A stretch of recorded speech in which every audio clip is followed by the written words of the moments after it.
Cherries in the snow. Hi, welcome to another video.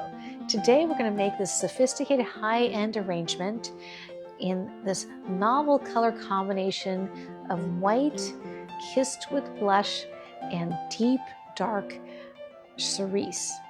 So let's get started. So this arrangement is really just inspired by a beautiful color combination, a wintry, sophisticated combination. I found this Tess rose by David Austin in this incredible sort of burgundy red, and these white kissed with pink white O'Haras. And these two are the inspiration for this color palette. I just wanted it to look like a very sophisticated, unusual mix of blues and grays and black with these two high contrast colors for a very sophisticated wintry arrangement. So we're going to start with greening in. I have beautiful Dusty Miller from the garden that I cut, and I thought that would be very pretty with these colors. Kind of a wintry palette here. And then from there, I expanded to other more of the blue greens. We're going to use some of the Acacia, which is a beautiful blue green. It has a wonderful texture. Some cedar eucalyptus, an assortment of roses, Burgundy snapdragons, and some lacy Victorian Queen Anne's lace. So I don't have a big plan for what that's going to look like, so let's just play. I'm going to start by greening in with the Dusty Miller. I have some big sprigs here and some small leaves that I cut. I don't have that much of it in the garden right now, so I'm just going to mix it together. So I'm going to put this in the middle here because I wanted to show up. I might even reserve some for later to use as an accent. So Dusty Miller is almost more of an accent flower at this time than just greenery. We've got other greens that we can use. And I want to just use an assortment of greenery that's available and where you can see in nature right now. So I'm not going to be using things like center geranium and things like that. I want it to look like a wintry, sophisticated winter bouquet. And I'm using one of my favorite vessels, which is just this black and white Toile little oval low bowl, okay? And I have some Privy berries, which I love because I love adding little bits of black to these arrangements. I think black added in with whites and this burgundy is so sophisticated and unusual. And I think the white O'Hara rose that with that little tiny bit of pink in the center makes it the perfect foil for the dark, mysterious Tess rose from David Austin. Okay, so I've just greened in lightly with the Dusty Miller. I'm going to add a few sprigs of the Acacia. Acacia, I don't love the yellow Acacia when it's in bloom because a lot of people are allergic to it, but the greenery is wonderful in the winter. See how it cascades? It almost looks like a type of eucalyptus, but even frillier and more delicate and frilly and lacy looking. You can just let that cascade a little bit. I don't know if I'm going to have these crazy lines yet. I also have a little bit of conifer. That little bit of the conifer might be really nice because it is winter.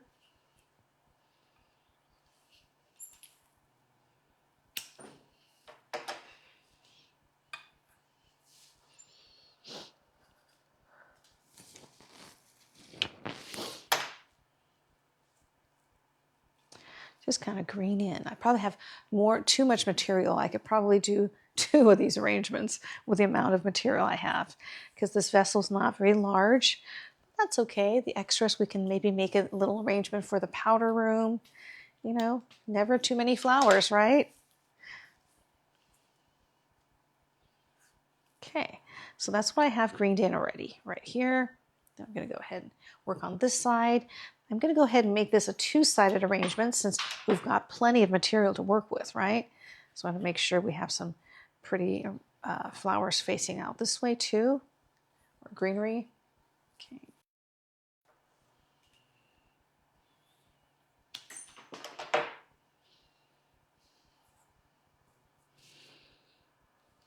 Couldn't resist putting a piece of acacia there. Okay, I'm going to stop and add in my roses. And I bought this from my wholesaler. It's just beautiful. I might add this to my garden next year.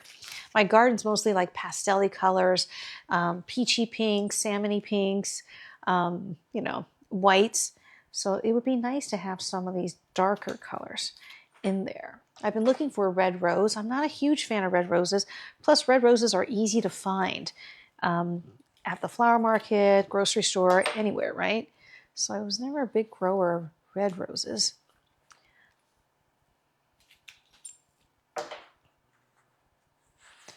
So I've added a cluster of Tess over here.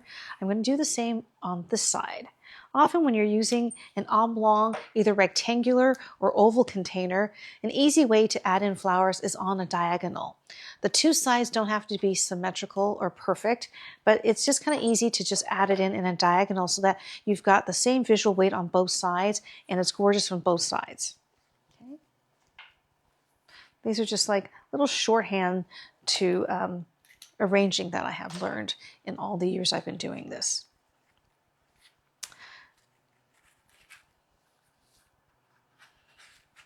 See, so you've got cluster here and the same cluster on this side.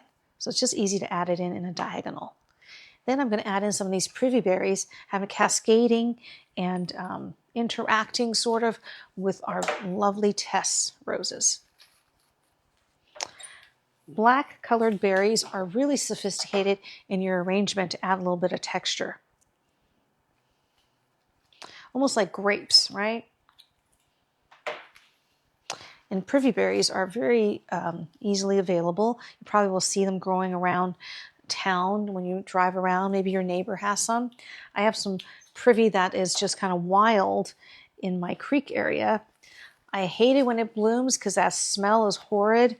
That sickly sweet smell of the Privy blossoms. I'm not a big fan. I'm a little bit allergic to it. But then you're rewarded with the Privy berries in the winter. So I just envision a lot of interesting textures, kind of wintry, cool, and kind of almost a mysterious color palette. Then we're going to add in the beautiful white O'Hara rose.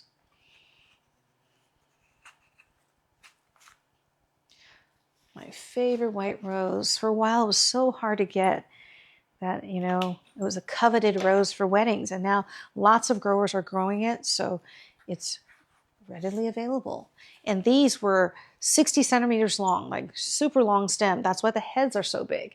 So I always splurge and pay for the extra long stems, even though we're going to cut it this short because the heads are huge. Okay, I've got my white O'Hara over here. Let me do some over here. See how it's kind of easy when you're adding in a diagonal? You don't have to really think about it. And then the arrangement is still very sophisticated. You're not doing, you know, perfect symmetry necessarily, but you still have equal weight on both sides. So just kind of build layers and layers in your arrangement.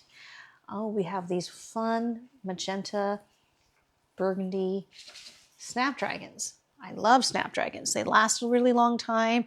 And look at these wonderful tips that are somewhat directional that can give your kind of clustered arrangement more dimension and sophistication.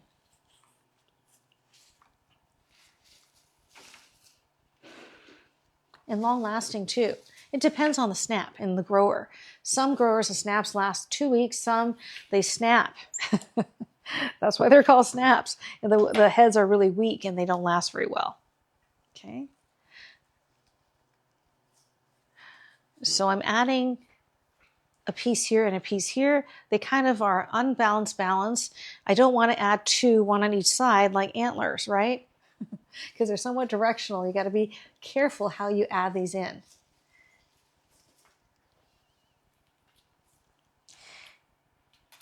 And I love it when the snaps are somewhat, the tips have turned up or down, depending on how you are using it, to give it even more dimension. See, is that beautiful? Love that. Now, these are really nice snaps from, I'm not sure which grower I bought these from, but the stems are nice and strong and they're very long lasting. Gorgeous color.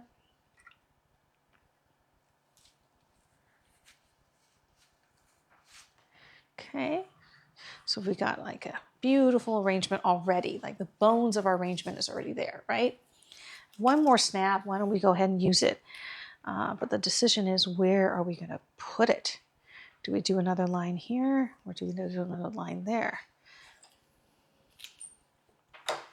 Or do we do in the middle? I think we'll do another line here. And see, when I put this in, you want it to all converge into a single point. You don't want your snaps to be kind of parallel to each other, sticking out. These are little tiny things that make your arrangement look a little bit weird. So then, even though these three are together, they all kind of converge into a point. They come this way, this way, this way, but they all come to a point.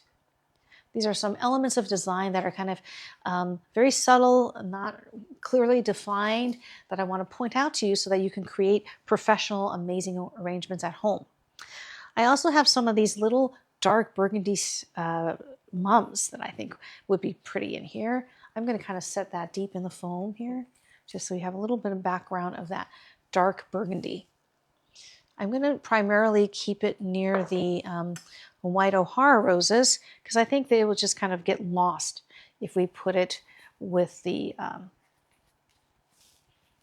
Tess, because the colors are almost are very similar.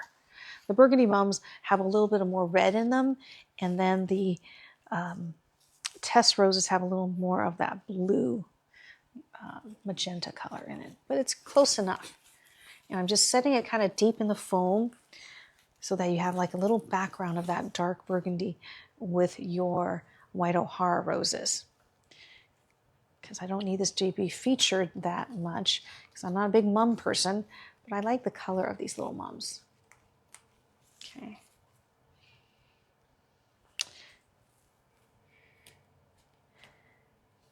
Mums are a staple in retail flower shops because they last so very long.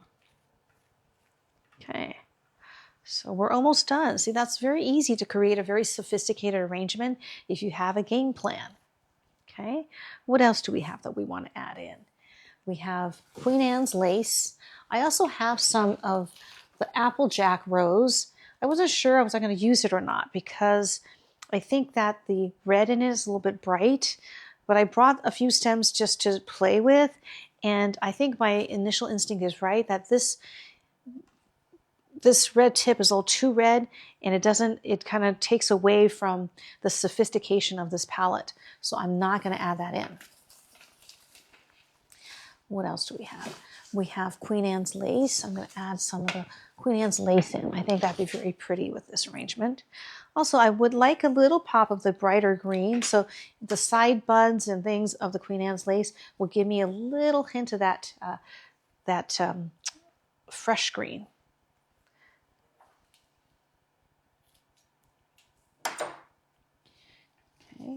I'm just going to put some on the ends here to reinforce the line of the snapdragon, and then I'm going to put the Queen Anne's lace in here.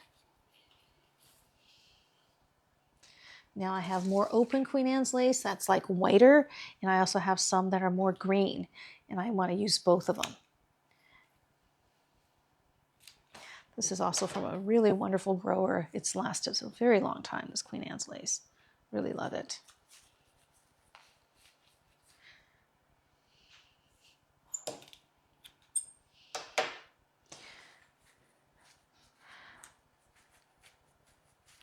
It's like slightly Victorian almost, this arrangement, right? You know, something about this color palette just is very old-fashioned in a good way. Okay, that's what it looks like with our Queen Anne's lace added in. I'm going to go ahead and do it on this side as well, choosing some greener ones as well as some whiter ones.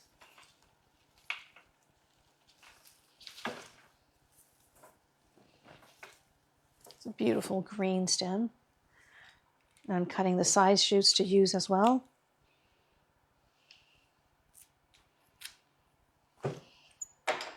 It's just like an extra little tendrily green that I love. So you just get the bones of your arrangement first, and then you can add in all the different textures later.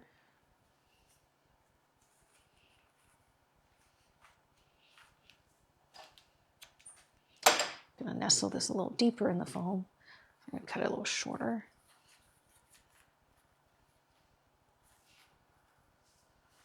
Okay, let me get a white one going. There we go.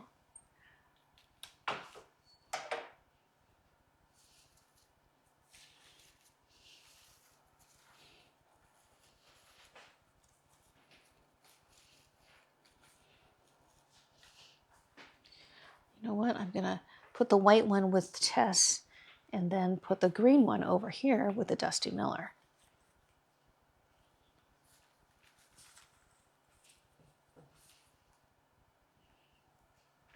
I have a little mum that I just shattered with my hand. Oh well, it's okay. It's in a little cluster.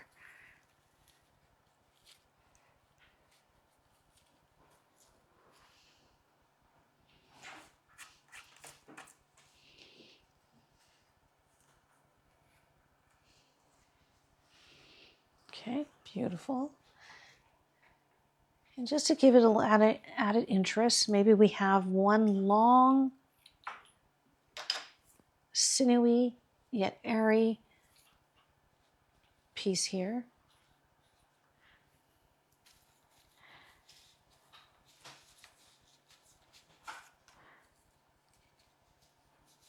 I have so many stems, I'm having a hard time adding this in. There we go. Just to give it a little interest. Okay. And then what do we like? What do we like or not like about this size? Somehow this big white Queen Anne's lace just doesn't look good with amongst the Tess. So maybe I'll put it to the side and add this and move this rose over. I like that much better. Okay. Sometimes you just have to play with things. I think I'll add in a little bit more of the Acacia.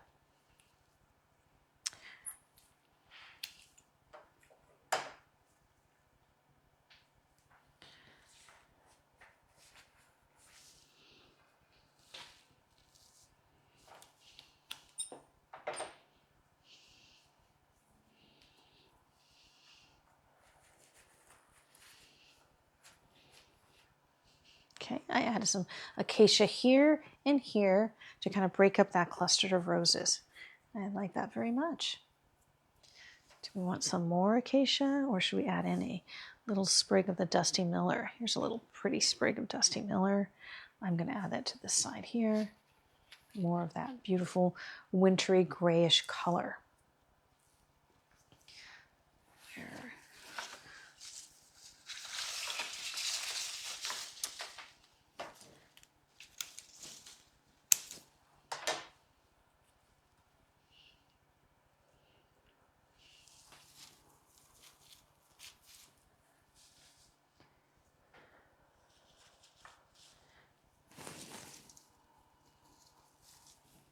Okay, and that's what it looks like on this side, and this is what it looks like on that side. Both equally beautiful, right? A very sophisticated arrangement, not difficult to do and did not take a ton of material, but done in an artistic way, I think it's really, really effective. Okay. I love how this turned out.